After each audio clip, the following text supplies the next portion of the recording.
Do you have numbness and tingling across the bottom of the foot? It may often be at the sole or first toe. Furthermore, do you have burning pain in the ankle or foot? Is foot pain affecting your life and causing discomfort and limiting mobility? You may have tarsal tunnel syndrome. Hi, I'm Dr. Natalie Meiri of Meiri Chiropractic. In this vlog, we will explore ankle and foot pain from tarsal tunnel syndrome and how chiropractic adjustments can help you.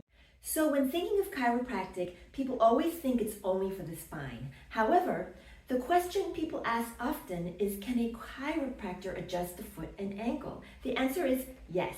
In fact, it is an effective natural treatment option for those suffering from many conditions leading to ankle and foot pain. Chiropractic adjustments can help with foot and ankle pain by improving joint function. In one study that evaluated patients with tarsal tunnel syndrome, 45% reported numbness, 39% reported pain, and 16% reported both. Your pain and paresthesia, which means numbness and tingling, probably came on insidiously, gradually, and you do not have any associated low back or leg pain. You may also have noticed weakness in your foot, and lastly, your symptoms are worse by prolonged standing, walking, or running.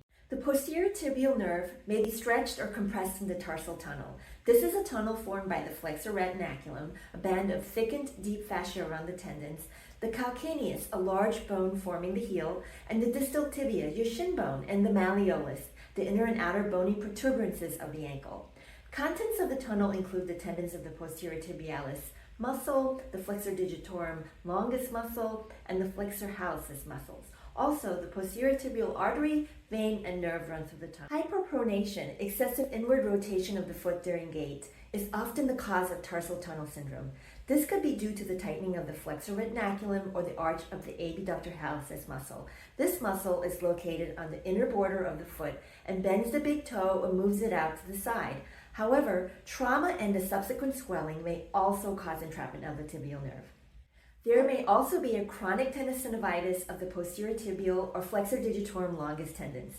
This occurs near the malleolus, the prominent bones at the ankle, as areas that can compress the tibial nerve. These fascial restrictions may be a primary cause. However, it is necessary to rule out ganglions, myositis ossificans, exercise compartment syndrome, and tumors. Your doctor may order a nerve conduction study in a difficult, unremitting case. However, usually patients are diagnosed by the physical examination alone. For treatment, first, soft tissue techniques such as myofascial release, pressure point, and various post-isometric relaxation procedures are rendered to the contracted fibrotic muscle and collagen at entrapment sites.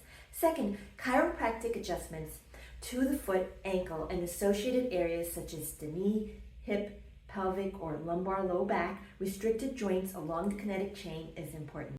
Third, therapeutic exercise will be given for stretching and strengthening. Lastly, if trauma or swelling is involved, ice, compression, elevation, and therapy modalities is utilized to reduce swelling. Also, correction of shoes may be recommended if there is pronation of the foot. Are you suffering from ankle or foot pain from tarsal tunnel syndrome? At Meiri Chiropractic, excellent treatment through adjustments for your foot and ankle pain in conjunction with soft tissue techniques for tarsal tunnel syndrome is provided. Next, check out our vlog on various soft tissue techniques along with chiropractic adjustments to learn more about how we can help you. Thank you for watching.